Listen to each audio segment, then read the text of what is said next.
Has anyone ever had sleep paralysis before? I tell you, it's one of the strangest, most fascinating, yet horrifying things that you could experience. It's the feeling of being unable to move upon awakening. Your senses and awareness are intact, but you still feel as though you're in this half-asleep, half-awake state. I'd heard stories of this long before it happened to me.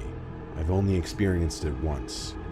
I was in college. I was going through an incredibly tough time in my life, and I was insanely stressed during finals week.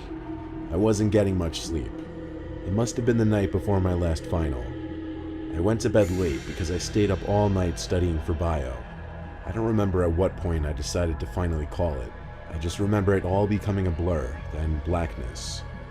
Next thing I remember, I was in my room, in my bed, but there was this weird haziness in my awareness. Like I was awake, but I felt weaker. And when I tried to move, I couldn't. I could only move my eyes to look around the dark room. At one point, when I guess I was looking to one side of the room, I looked back to the center, and there was this woman standing dead center in the room, facing the bed. She was wearing this black dress and holding some long object.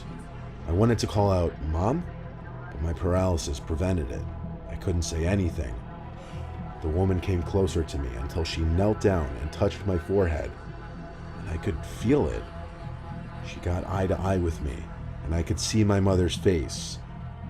I tried to say "Mom" again, desperately, but I was stuck in my own body. She stood back up and walked to the doorway before disappearing into the house. I lay there unable to move maybe another 10 to 20 seconds before my vision suddenly became more clear, and I was able to think more clearly as well. I was able to sit up. I jumped out of the bed screaming "Mom" over and over.